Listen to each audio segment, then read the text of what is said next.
Hello everyone, कैसे हैं आप सब। आई होप अच्छे होंगे। साथ ही आपकी तैयारी भी ज़बरदस्त चल रही होगी। तो जैसा कि आज काफ़ी दिनों बाद मुलाकात हो रही है आप सबसे, so welcome back to your channel study with Astik. तो आज के दिन की शुरुआत मैंने सुबह 5 बजे की। लगभग 5:30 बजे पार्क पहुंचकर सबसे पहले मैंने रनिंग किया।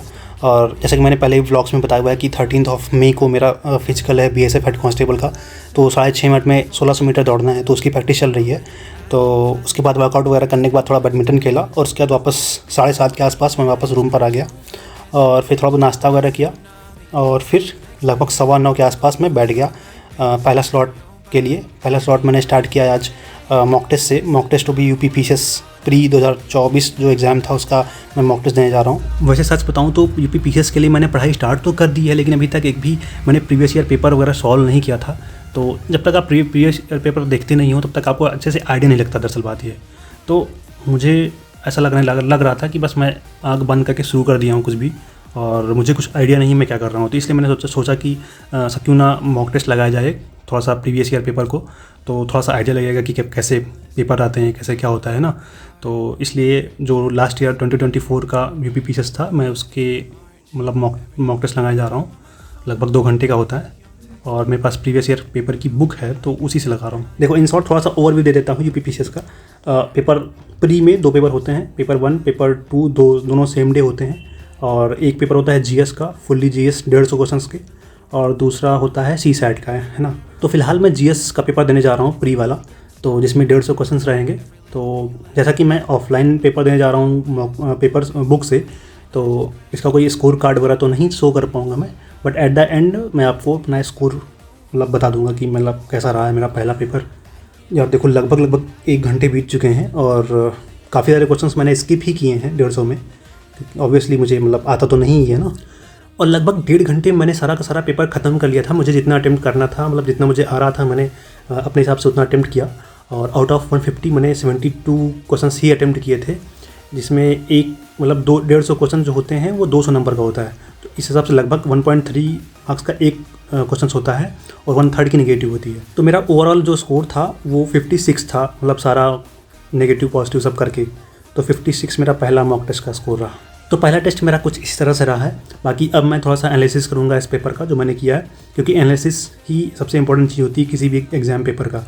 तो अब एनालिसिस करूँगा, उसके बाद फिर अपना आगे का जो भी है स्ट्रैटेजी वगैरह बनाऊँगा, कैसे पढ़ाई करनी कैसे नहीं करनी। अब जैसा कि SSC CGL एग्ज़ाम पास ही है, बहुत ज़्यादा दिन बचे नहीं उसके लिए, तो अभी का सबसे इंपॉर्टेंट चीज़ ये है कि आप प्रॉपर्ली रिवीजन करते रहें सभी सब्जेक्ट का, है ना। उसके साथ साथ ही प्रीवियस ईयर क्वेश्चंस भी सॉल्व करते रहिए। तो फिलहाल जैसे मैं प्रीवियस ईयर क्वेश्चंस के लिए 2024 का जो CGL एग्ज़ाम था प्री का, सभी 36 शिफ्ट रहे हैं प्लस 2 शिफ्ट मेंस की रही हैं। तो उन सभी की प्रैक्टिस के लिए मेरे पास बुक है किरण पब्लिकेशन की, जिसमें डिटेल्ड सोल्यूशन के साथ ही बुक आती है, प्लस शॉर्ट सोल्यूशन भी इसमें दिए हुए हैं। प्रॉपर शिफ्ट वाइज इसमें सारे क्वेश्चंस अरेंज्ड हैं। तो जैसा कि मैंने तो ऑलमोस्ट काफ़ी सारी शिफ्ट ख़त्म कर ली हैं इसकी, तो और मुझे काफ़ी अच्छी बुक लगी रिवीजन के लिए, तो आप प्रेफर कर सकते हैं अगर आप चाहें तो। बाकी आज मैं जो शिफ्ट मैं सॉल्व कर रहा हूँ वो शिफ्ट है 23 सितंबर की, शिफ्ट सेकेंड। और एक और इम्पॉर्टेंट बात, अगर आप कभी भी बुक से प्रैक्टिस सेट सॉल्व कर रहे हों तो हमेशा अपने साथ एक टाइमर रखें और टाइमर के साथ ही सॉल्व करें, है ना। तो उससे आपका टाइम के अकॉर्डिंग आप मैनेज कर पाओगे चीज़ों को, वरना टाइम का ध्यान नहीं रहता ऑफलाइन में। और अब एक लॉन्ग सेशन के बाद मैंने ब्रेक लिया लगभग 1 घंटे का। उसमें मैंने खाना खाया और थोड़ा बहुत रेस्ट किया। रेस्ट करने के बाद फिर मैंने वापस से अपना एक नया स्लॉट स्टार्ट किया है, जिसमें मैंने स्टार्ट किया है इकोनॉमिक्स से। और इकोनॉमिक्स भी थोड़ा सा ब्रॉडर पर्सपेक्टिव से पढ़ रहा हूँ, क्योंकि UP PCS के लिए भी मुझे थोड़ा देखना है। और क्योंकि SSC CGL में लिमिटेड चीज़ें हैं ना, काफ़ी लिमिटेड से मेरा मतलब ये है कि एज़ कम्पेयर टू UPSC या फिर UP PCS के कंपेरिजन में काफ़ी लिमिटेड सिलेबस है SSC CGL का। क्योंकि इसमें ना ज्योग्राफी, इकोनॉमिक्स या इस तरह के सब्जेक्ट जो भी हैं इनको करंट अफेयर से रिलेट करके पढ़ना पड़ता है। तो करंट में जो भी इवेंट हो रहे हैं और उनका रिलेशन इकोनॉमिक्स से है या फिर ज्योग्राफी से है, तो उसको थोड़ा सा उस हिसाब से पढ़ना पड़ता है थोड़ा डिटेल में। आप में से काफ़ी लोग कमेंट में पूछ भी रहे थे मुझसे कि आप UPSC या फिर सिमिलर स्टेट PCS वाले एग्ज़ाम के लिए आप प्रिपेयर करने वाले हो क्या फ्यूचर में। तो हाँ, मैंने पहले कई बार लाइव इवेंट्स में भी मैंने बताया है और ऐसे ब्लॉग्स में भी बताया है कि मेरा इन द फ्यूचर गोल मेरा यही है कि UPSC देना है मुझे। और UPSC 26 के लिए मैं प्रिपरेशन स्टार्ट कर चुका हूँ ऑलरेडी। और इस साल UP PCS का एग्ज़ाम मैं प्री देने वाला हूँ, जो अक्टूबर में होगा। और अब समय हो चला था कि करंट अफेयर्स पढ़ लिया जाए, तो मैं डेली का डेली PDF डाउनलोड कर लेता हूँ करंट अफेयर्स का। वैसे तो करंट अफेयर्स में प्रेफर करता हूँ कि मॉर्निंग में सबसे पहले करंट अफेयर्स ही किया जाए, बट थोड़ा सा आज का शेड्यूल थोड़ा सा अलग तरीके से स्टार्ट किया मैंने, मॉक टेस्ट से स्टार्ट किया। बाकी मैं नॉर्मली जो करंट अफेयर होता है वो वीडियो के ज़रिए भी, और उसके बाद वीडियो के बाद फिर PDF भी डाउनलोड कर लेता हूँ, तो उससे रिवीजन कर लेता हूँ। पहले वीडियो यूट्यूब पे फ्री करंट अफेयर्स की क्लासेस बहुत सारी होती हैं ना, तो वहीं से कर लेता हूँ। उसके बाद फिर उसका PDF डाउनलोड करके PDF से अपना रिवाइज़ कर लो चीज़ों को। और आजकल मैं न्यूज़पेपर नहीं ला पा रहा हूँ, क्योंकि जिस पार्क में जाता हूँ रनिंग के लिए वो थोड़ा सा अलग डायरेक्शन में है पूरा, और मैं लौटते वक्त फिर थोड़ा आगे जाना पड़ता है न्यूज़पेपर के लिए, तो इसलिए मैं नहीं ले पा रहा हूँ। बट मैं कोशिश करूँगा कि जल्दी से फिर से उसको स्टार्ट करूँ पेपर। एक और प्रॉब्लम आई है जब से मैंने रनिंग स्टार्ट किया है, वो ये कि जैसे पहले था कि बिना प्रॉब्लम के मैं 4 घंटे मतलब एक सेशन में बैठ लेता था।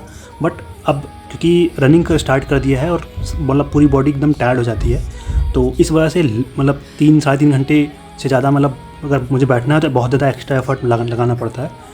बट कोई नहीं, मैं ट्राई कर रहा हूँ कि चीज़ें थोड़ी सी मतलब थोड़ा सा बॉडी हैबिचुअल हो जाए उस चीज़ के लिए।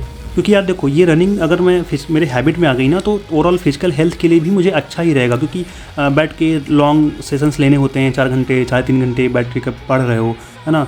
तो अगर सुबह उठ के रनिंग कर ले रहे हो, थोड़ा बहुत फिजिकली वर्कआउट वगैरह कर ले रहे हो, थोड़ा बहुत मैं बैडमिंटन भी खेल लेता हूँ, तो बहुत अच्छा रहेगा मेरे मतलब फिजिकल हेल्थ के लिए भी।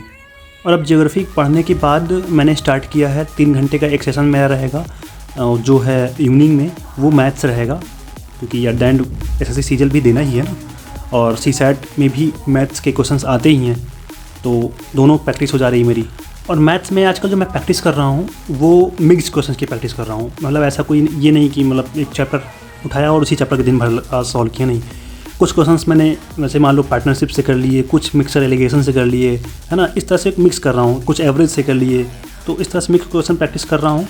और यार एट द एंड जो क्वेश्चंस आने हैं पेपर में मिक्स क्वेश्चन ही आने हैं ना, तो प्रैक्टिस उसकी अभी से ही होगी तो ज़्यादा अच्छा रहेगा ना। तो यार देखो, आज के व्लॉग में बस इतना ही।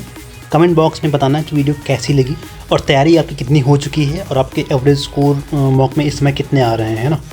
और यार देखो, यहाँ तक अगर वीडियो में आ ही गए हो तो अब लाइक वाला बटन भी दबा दो, क्योंकि आप लोग मोस्टली लोग लाइक नहीं करते हो वीडियो को। और उसके साथ साथ ही अगर आप चैनल पे पहली बार आए हो तो लाइक करने के साथ साथ चैनल को सब्सक्राइब भी कर लेना, ताकि इस तरह की मैं और कोई भी वीडियो डालूँ तो आपको नोटिफिकेशन भी आ जाए, है ना। और चलो, तब तक के लिए टाटा बाय बाय, पढ़ते रहो।